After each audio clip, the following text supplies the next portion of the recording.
लगातार मुस्लिम देशों की तरफ से मोदी सरकार के ऊपर दबाव बनाया जा रहा है, क्योंकि जिस तरीके से मोदी सरकार अपनी राजनीति पर उतारू है, उसको लेकर के पूरी दुनिया में एक हाहाकार मचा हुआ है।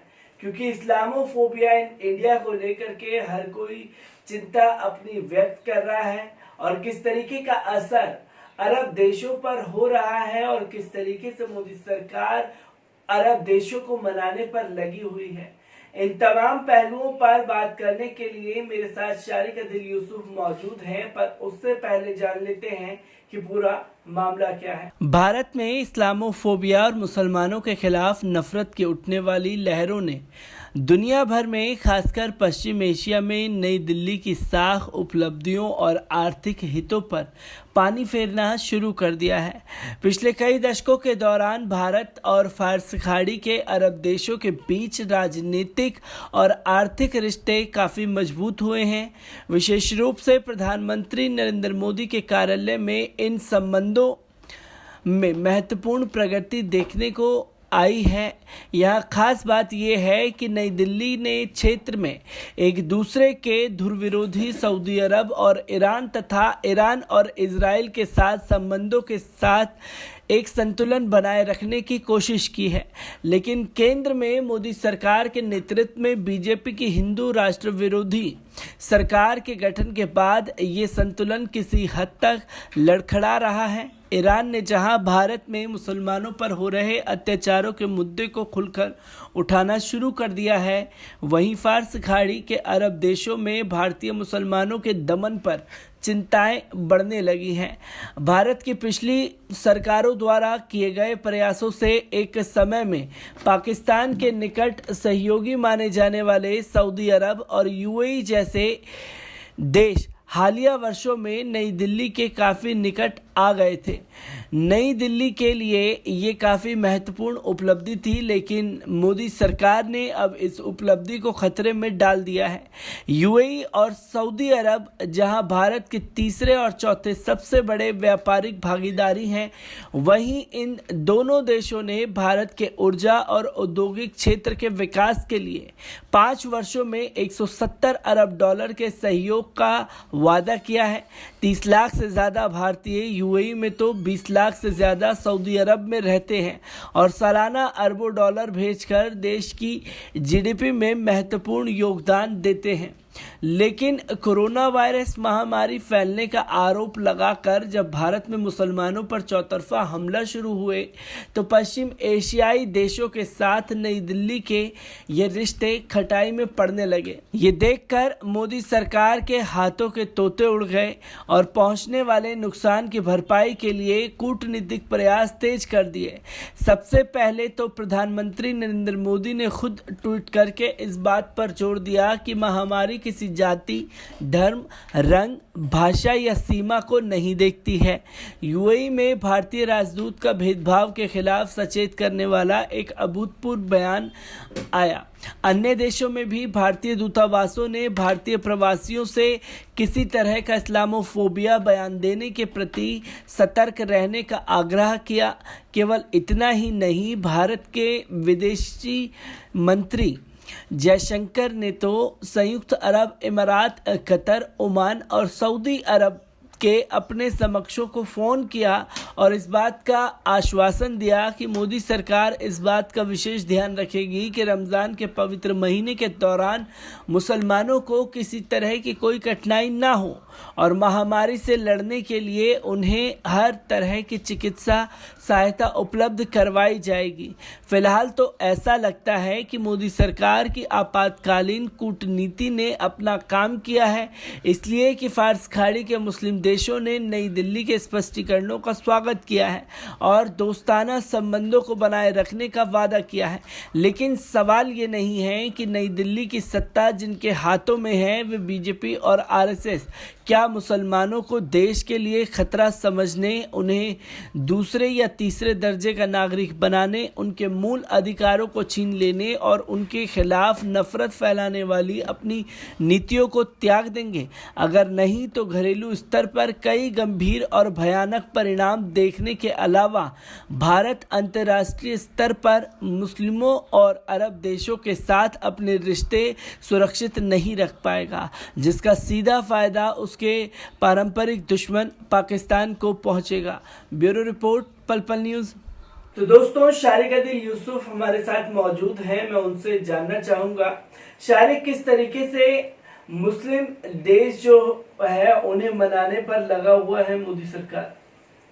देखिए, इंडियन फॉरेन मिनिस्टर जो हैं उन्होंने भी अभी बात क्लियर की है और उन्होंने भी ये बोला है कि क्योंकि अरब देशों में सबसे ज्यादा लोग, हिंदुस्तान के बाहर में अगर किसी देश में कहीं लोग सबसे ज्यादा अगर काम कर रहे हैं तो वो अरब देशों में ही हैं। और तमाम उन गल्फ कंट्रीज में, चाहे वो सऊदी अरब हो, यूएई हो या कुवैत हो, बहरीन हो, कतर भी है जिसमें आती हैं, तो इन तमाम कंट्रीज के साथ अगर रिलेशन खराब हो रहा है तो 8 मिलियन लोग जो हिंदुस्तान के बाहर इस वक्त काम कर रहे हैं उनके ऊपर बहुत जोर का असर पड़ेगा। और उन्होंने बोला है कि लगातार चेकिंग होगी और देखा जाएगा कि कौन से अकाउंट्स ऐसे हैं जिन्होंने ऐसे ट्वीट्स किए हैं और जिन्होंने भड़काने वाले काम किए हैं। तो उन लोगों को आइडेंटिफाई किया जाएगा और उन लोगों से क्वेश्चनिंग स्टार्ट होगी। और ये तमाम चीजें लेकिन हमारे देश के फॉरेन मिनिस्टर के अकॉर्डिंग ही बोला गया है। और अब इसका प्रोसेस कब से स्टार्ट होगा कोई कंफर्मेशन नहीं दिया गया एज सच, लेकिन अगर अरब देशों से खराब होता है रिलेशन तो उसका इकोनॉमी स्तर पे भी हिंदुस्तान को बहुत गहरा असर पड़ेगा।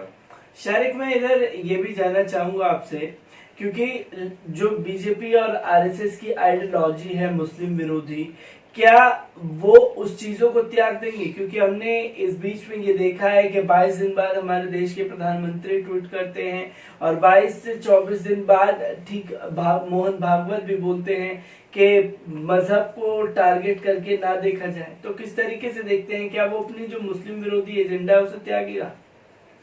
देखिए, भारत के अंदर किस तरीके से इसका इस्तेमाल किया जाता है वो कहना बहुत मुश्किल है। अगर चाहे तो इसको भी पॉलिटिसाइज किया जा सकता है। इसको भी अगर अर्नब गोस्वामी चाहे तो एक दिन में इसको भी पॉलिटिकल मुद्दा बना देंगे और इसके दम पे भी कुछ ना कुछ विवाद खड़ा कर देंगे। तो इस तरह के विवाद खड़े होते रहते हैं और आते रहते हैं और जाते रहते हैं। और ऐसे ऐसे विवादों को, मतलब पब्लिक का काम यह है कि इन तरह के विवादों पे ध्यान ना दे और ये समझने की कोशिश करे कि हर चीज के पीछे की जड़ क्या है, आखिर क्या वजह है कि ये नफरत फैल रही है, ये क्या वजह है कि बाहर के देशों में अगर सवाल लगातार खड़े हो रहे हैं तो उससे उसके पीछे की वजह क्या है और क्यों इस तरीके से लोग हिंदुस्तान के ऊपर सवाल खड़ा कर रहे हैं। और ये भी समझने की जरूरत है इस वक्त मौजूदा दौर में कि ऐसे समय में जब हिंदुस्तान के प्रधानमंत्री लगातार बाहर देशों में जाते हैं, कभी इजराइल में हैं, कभी कहीं मौजूद हैं, कभी अमेरिका में मौजूद हैं, तो उस सब के बावजूद क्यों उनके उन तमाम देशों से रिलेशंस खराब हो रहे हैं, एक्सेप्ट फॉर इजराइल। इजराइल के साथ हिंदुस्तान का रिलेशन हमेशा से अच्छा रहा है, लेकिन अमेरिका के साथ जो डील्स हुई थी वो भी सक्सेसफुली पूरी नहीं हो पाई। या और भी जितने देश हैं उनमें लगभग सब में ही हिंदुस्तान का रिलेशन खराब होते हुए नजर आ रहा है। और उसको हैंडल करने के लिए हिंदुस्तान ऐसा लग रहा है कि कुछ ना कुछ करके कभी इधर हाथ मार रहा है, कभी उधर हाथ मार रहा है। तो हिंदुस्तान को अपनी डिप्लोमेसी और अपने डिप्लोमेसी के अलावा जो उनके अब ये कहिए कि जो उन्होंने कंडीशंस रखी है या जो उनके इम्प्रूवमेंट्स है, डेवलपमेंट्स है, उसको और उस पर मेहनत करने की जरूरत है और उस पर ध्यान देने की जरूरत है। शारिक, मैं एक आखिरी सवाल आपसे पूछना चाहूंगा यहाँ पर, क्योंकि हम लगातार देख रहे हैं कि किस तरीके से गोदी मीडिया एक खास समुदाय को टारगेट करता है। क्या उन सब पर भी उनकी नजर बनी हुई है जो दुष्प्रचार किया जा रहा है मुसलमानों के खिलाफ? देखिए, हाँ, क्योंकि बहुत सारे ट्वीट ऐसे किए थे उन्होंने और कई बार, और अगर मेरे ध्यान में सही है तो एक ट्वीट में उन्होंने ये भी पूछा था कि हु इज अर्नब गोस्वामी। तो ये चीज जाहिर करती हैं। और उसके अलावा भी अल जजीरा जैसे जो चैनल हैं, जो मिडिल ईस्ट के सबसे बड़े चैनल में आप कह सकते हैं कि मिडिल ईस्ट ओरिजिन से सबसे बड़ा चैनल वही है और अभी इस वक्त पूरी दुनिया में देखा जा रहा है। तो अल जजीरा के अकॉर्डिंग भी इंडियन मीडिया का जो क्रेडिबिलिटी है वो बहुत गिर गया है और काफी निचले स्तर पे आ चुका है। और बेसिकली अब ये बोला जाता है कि वो न्यूज और जर्नलिज्म का मीडिया नहीं है बल्कि एक प्रोपेगेंडा का मीडिया बन गया है। प्रोपेगेंडा का मतलब ये है कि अगर आप मीडिया का इस्तेमाल कर रहे हैं अपने आइडियोलॉजी को आगे बढ़ाने के लिए, और जो भी सरकार या जो भी पावर इस तरह का इस्तेमाल करती है मीडिया का कि अपने आइडियाज को लोगों के ऊपर डालना है और उसी को सही बताना है, उसको प्रोपेगेंडा कहता है। और इस वजह से मीडिया के ऊपर लगातार सवाल खड़े हो रहे हैं। और अगर हिंदुस्तानी मीडिया कुछ दिखाता है तो उसको एक बार में या पहली बार में मानने की जगह पे 1000 बार उसको क्रॉस चेक किया जाता है। और ये एक बहुत शर्मनाक बात है कि हिंदुस्तान जिसको जहाँ की एक सबसे जरूरतमंद कहावत में से एक है कि सबसे इंपॉर्टेंट कहावत में से है सत्यमेव जयते। तो देख सकते हैं कि मोदी सरकार किस तरीके से पूरी तरह डैमेज कंट्रोल करने पर लगी हुई है। जो नफरत भरी राजनीति उन्होंने खेली या कराई वो अब दुनिया के सामने है और पत्रकारिता पर अक्सर सवाल उठते रहे हैं। देशी नहीं विदेशों में भी इंडियन मीडिया की पत्रकारिता के चर्चे हैं। तो किस तरह से भारत की छवि को ध्रुमिल करने की कोशिश भारतीय मीडिया द्वारा और मोदी सरकार द्वारा किया जा रहा है, उसके लिए अब तमाम देश एकजुट हो चुके हैं।